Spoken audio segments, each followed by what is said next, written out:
नमस्कार। चाणक्य से संबंधित पिछली पोस्ट पर कुछ हैरत अंगेज कमेंट्स आए। कहा गया कि चाणक्य नामक कोई पात्र कभी हुआ ही नहीं है, क्योंकि ना तो किसी शिलालेख में उनका उल्लेख है और ना ही किसी विदेशी इतिहासकार ने उनके विषय में कुछ लिखा है। यह वही मानसिकता है जो ऐसे ही आधारों पर भगवान राम की प्रामाणिकता पर भी संदेह करती है।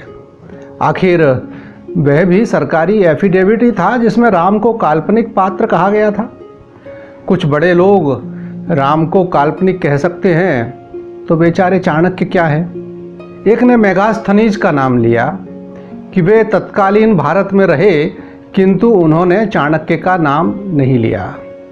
भाई, मेगास्थनीज को पढ़ा तो होता, वो जवाब आपको फिर कभी दूंगा।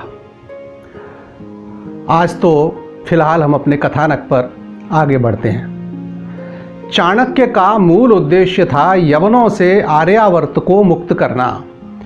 इसके लिए उन्होंने हर संभव उपाय किए।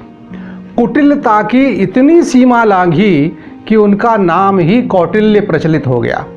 लक्ष्य उत्तम हो और भाव निस्वार्थ हो तो दुष्ट कार्य भी प्रशंसनीय हो जाते हैं। चाणक्य का कथानक यही दर्शाता है। हिमालय की उपत्यका में चंद्रगुप्त और वनवासी युवकों का प्रशिक्षण चलता रहा और देखते ही देखते वे लोग बालक से किशोर, किशोर से तरुण हो गए। स्वाभाविक ही उन लोगों में अपने गुरु चाणक्य के प्रति अतिशय भक्तिभाव था। वे उनके शिक्षक कम अभिभावक अधिक थे।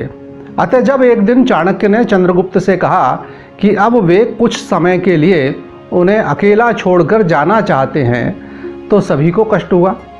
किंतु चाणक्य ने कहा कि अब तुम्हारा प्रशिक्षण लगभग पूर्ण हो चुका है, अब परीक्षा का समय है। मुझे देखना है कि मेरी अनुपस्थिति में तुम लोग आश्रम का प्रबंध कैसे और कितनी अच्छी प्रकार संभाल सकते हो। मैं लौटकर तुम्हारे पराक्रम की गाथा सुनना चाहता हूँ। देखता हूँ क्या कर पाते हो।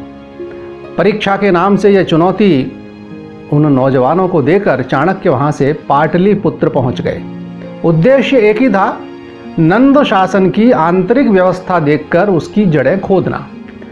पाटलिपुत्र में जब निरुद्देश्य घूम रहे थे तब एक बौद्ध सन्यासी ने उन्हें नगरी में अनजान समझकर अपने मठ में चलकर आतिथ्य स्वीकारने का प्रस्ताव रखा। किंतु जब अन्य धर्मावलंबी होने के कारण इन्हें हिचकिचाते देखा तो सन्यासी ने प्रस्ताव रखा कि आवास व्यवस्था मठ के समीप स्थित कैलाशनाथ मंदिर में हो जाएगी, केवल भोजन के लिए मठ में पधारिए। और उसके बाद संयोग बनते गए। मठ में आते जाते ही चाणक्य की भेंट राजा की एक रानी मुरा की दासी बृंदमाला से हो गई और उससे चर्चा में एक गूढ़ रहस्य भी ज्ञात हो गया कि मुरा एक किरात राजा की बेटी थी, जिसे पराजित कर नंद ने मुरा से गंधर्व विवाह कर अपनी रानी बनाया था। मुरा को एक पुत्र हुआ, किंतु अन्य रानियों ने षड्यंत्र पूर्वक मुरा को नीची जाति की बताकर राजा को भड़काया और राजा ने नवजात शिशु को जंगल में ले जाकर मारने के लिए वधिकों को सौंप दिया। इतना ही नहीं तो मुरा को भी कैद में डाल दिया। कुछ समय पूर्व ही राजा घनानंद की पटरानी के पुत्र सुमाल्य का विवाह हुआ तो सभी बंदी मुक्त हुए, तो मुरा को भी आज़ादी मिली। किंतु उसके मन में बदले की आग धधक रही है। बस फिर क्या था, चाणक्य ने आनन फानन में एक योजना बना डाली। उस दासी के माध्यम से वह रानी मुरा से मिला और उसे बताया कि वह उसके पीहर से आया है और उसके भाई ने ही हालचाल जानने भेजा है। रानी बहुत खुश हुई और कहा कि उसने अपने भतीजे को तो देखा ही नहीं है। आज उसका बेटा जीवित होता तो भतीजे जितना ही बड़ा होता, क्योंकि दोनों का जन्म लगभग साथ ही हुआ था। चाणक्य को तो जैसे मुँह मांगी मुराद मिल गई। उसने कहा कि वह शीघ्र ही उसके भतीजे को उससे मिलाने हेतु लेकर आएगा। लेकिन उसके बाद भी चाणक्य तुरंत वापस नहीं लौटे। उन्होंने जानकारियां जुटाई। पता चला कि सेनापति भागुरायण भी अमात्य राक्षस के प्रभाव और राजा के व्यवहार से असंतुष्ट हैं, क्योंकि वे ही मुरा के पिता किरात राज को पराजित कर मुरा को पाटलिपुत्र लाए थे व उसे राजा नंद को समर्पित किया था। अतः जब उसके नवजात बालक की हत्या हुई तब उसे बहुत दुख हुआ था। अमात्य राक्षस के कारण वह कुछ कर तो नहीं पाए, किंतु उसका मन उसे कचोटता रहा। यह सारी जानकारी लेकर और आगामी कार्य योजना निश्चित कर वे अपने आश्रम की ओर वापस चले। लेकिन उनके मन में बस केवल एक ही चिंता थी कि चंद्रगुप्त को रानी मुरा का भतीजा बनाकर पाटलिपुत्र तो लाना है, लेकिन उन जैसा दरिद्र ब्राह्मण चंद्रगुप्त के लिए राजसी ठाट-बाट की व्यवस्था कैसे करेगा। लेकिन यह चिंता भी हिमालय की गोद में अपने आश्रम में पहुंचकर दूर हो गई। आश्रम में चंद्रगुप्त और उसके साथियों ने एक यवन टुकड़ी को पराजित कर उनका धन लूट लिया था और चाणक्य के पहुंचते ही गुरुदक्षिणा के रूप में उसे उन नौजवानों ने चाणक्य के चरणों में समर्पित कर दिया। चाणक्य खुश, बस फिर क्या था। उस धन से हाथी, घोड़े, वस्त्र सबकी व्यवस्था हो गई और चंद्रगुप्त किसी राजकुमार के ही समान पाटलिपुत्र पहुंचा। तब तक रानी मुरा भी अपने व्यवहार से राजा नंद का विश्वास जीतने में सफल हो चुकी थी। अतः चंद्रगुप्त आसानी से उसके भतीजे के रूप में राजमहल में ही प्रतिष्ठित हो गया, जबकि उसके साथ ही पहुंचे चाणक्य एक निष्प्रह ब्राह्मण के समान नदी के तट पर झोंपड़ी बनाकर रहने लगे। धीरे धीरे उनकी विद्वत्ता से प्रभावित होकर नगर के गणमान्य लोग भी उनके पास आने लगे।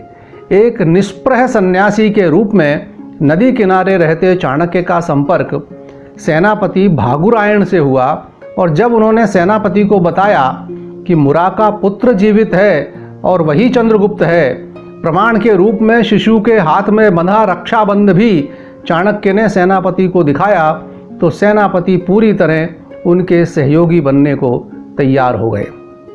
उधर चंद्रगुप्त ने भी अपनी बुद्धिमत्ता और व्यवहार से दरबारियों और स्वयं राजा को भी अपना प्रशंसक बना लिया। उसकी योग्यता व बुद्धिमानी की कुछ कहानियां देखिए।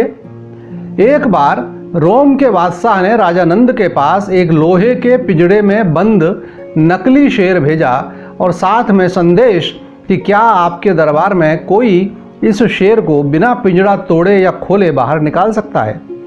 राजा, उसके 8 पुत्र और दरबारी सबने बहुत सोचा, पर किसी को कुछ पल्ले नहीं पड़ा। लेकिन चंद्रगुप्त ने बुद्धि लगाई और उस पिंजड़े को खौलते पानी में रखवाया। देखते ही देखते राल और लाख का बना वह शेर गलकर बह गया। चंद्रगुप्त की जय जयकार हो गई।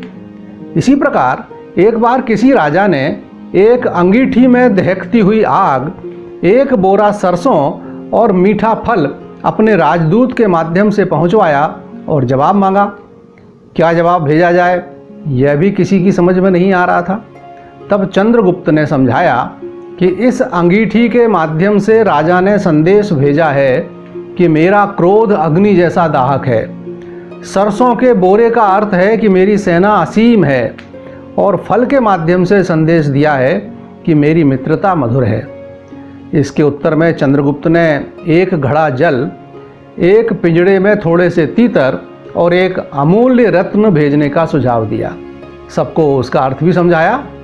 बोले, तुम्हारे क्रोध की अग्नि को नीति के जल से बुझाया जा सकता है। तुम्हारी सेना कितनी ही असंख्य क्यों ना हो, हमारे वीर तीतर के समान उसका भक्षण करने में समर्थ हैं और मित्रता तो सदा अमूल्य रत्न जैसी ही होती है।